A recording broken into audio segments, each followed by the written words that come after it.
Behind me, on my right shoulder and to your left, are two very well-trusted companions of mine from well over 2 decades ago. First, the SVT2. I no longer have my SVT.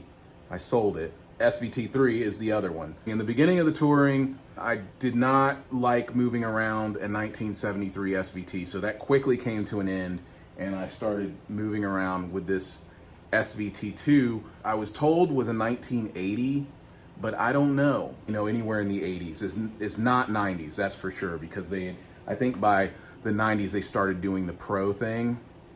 So this SVT3 is an SVT3 Pro.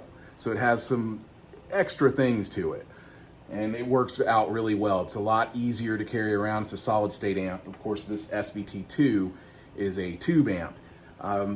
In my opinion, head to head, I always preferred the SVT2 over the original or the old school SVT, hence me selling it. The 1973 SVT and this SVT2, those both actually malfunctioned on stage while I was playing. I was miraculously able to get through the show. I don't know how I got through those gigs when it did that, but I have a guy who's very well known here in Atlanta, and he just knows amps. As a matter of fact, before I bought that Marshall, I spoke to him about it. So I take all of my amps to him and have them sorted out.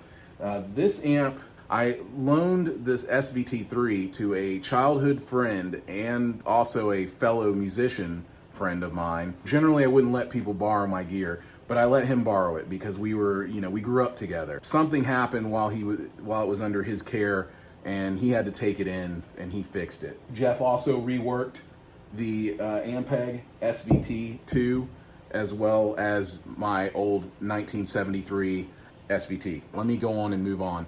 So with these amps, I generally, throughout most of my touring career, even in recording, I would typically run them through an SVT 810 cabinet. I also, for a short while, I had 2 810 cabinets.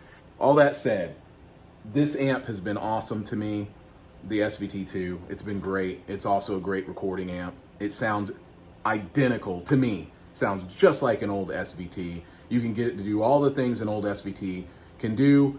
However, it also has this graphic equalizer.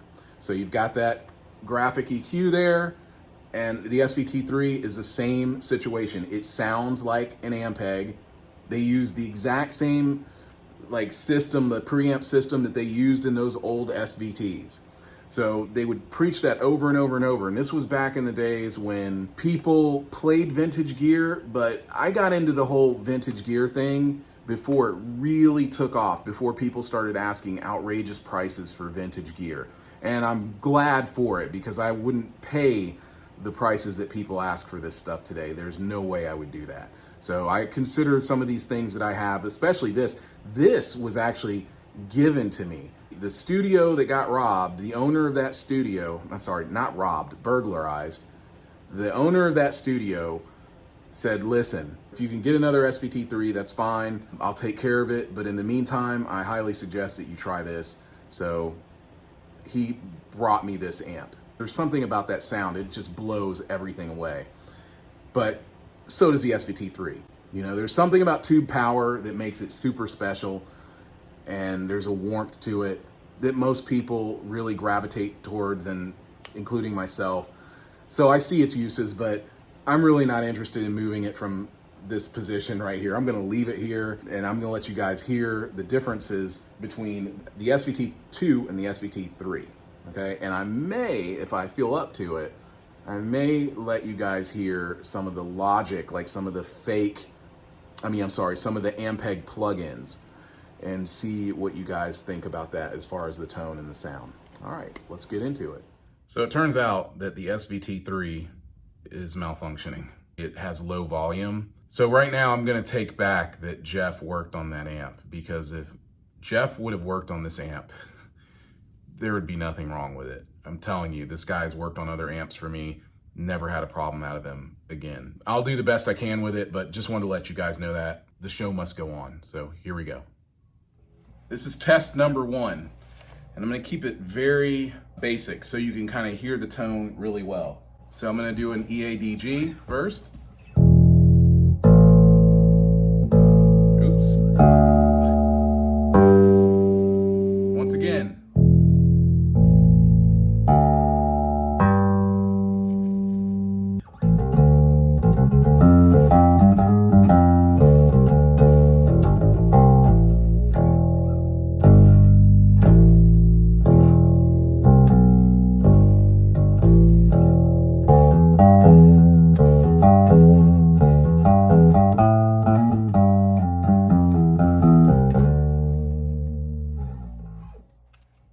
Okay, so this is with the horn turned all the way down, okay? I'll show you a shot so you can see my settings on this amp. And now I'm just gonna do a little bit of pick play.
One problem I'm having is when I kick in the overdrive, you can hear the humming. Hear that? Hear the buzzing. I don't know. But this is the SVT2, by the way.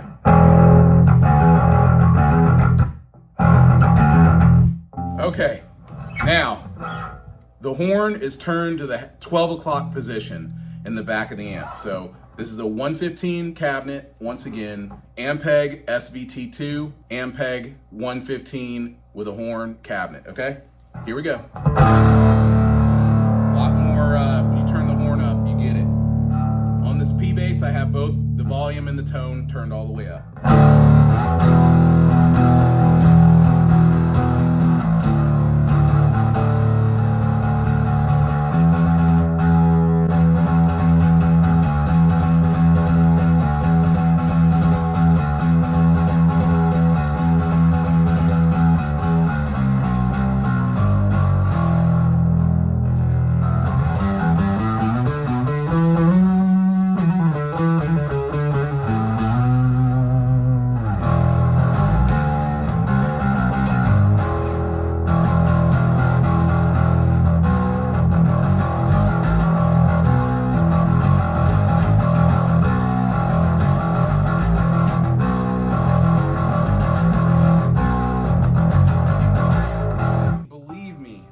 Tell you right now that it's a good thing I'm the only one at home, because even the neighbors out in the street are looking and they're like, what's going on in there? This amp is so powerful. It is hands down the best tube amp I've ever owned. It is amazing. I mean, it has so much power. It will knock anyone on their ass. Seriously. Like, and if you set this thing on top of two 810 cabinets, forget about it. There's no contest. You could stand up at a stadium with it. I mean, it's ridiculous. So, once again, I'm gonna kill it. Well, I'll do a little bit of overdrive with the fingers. Let me think of a good riff.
I can do.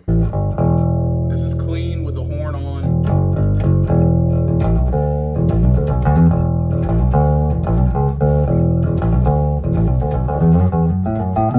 The horn is at halfway. I'm going to kick on the equalizer just so you can hear the low end. Now, keep in mind, the amp is only on the number 1 setting.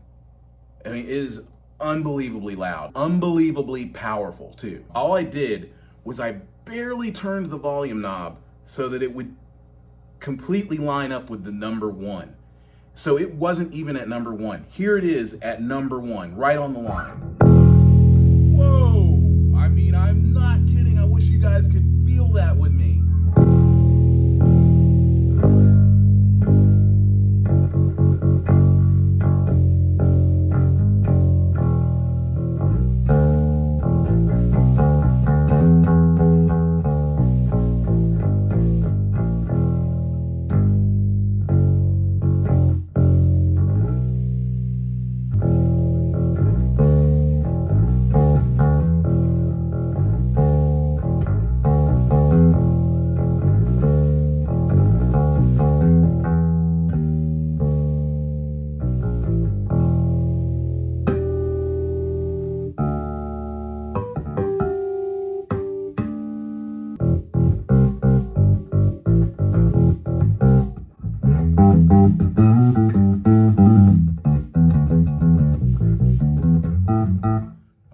With you, I don't really like the horn.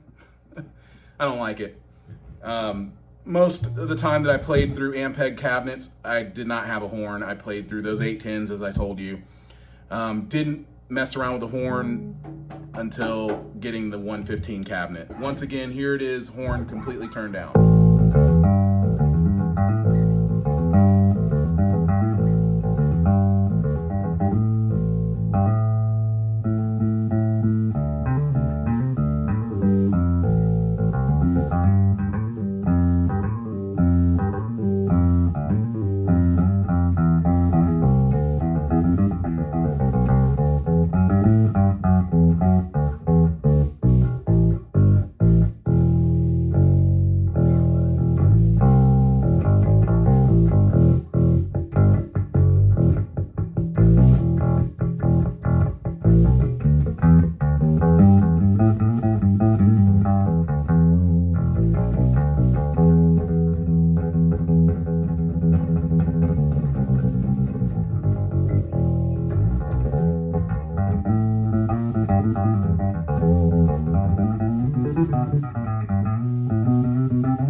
That's just the sound of that amp. It's ridiculous.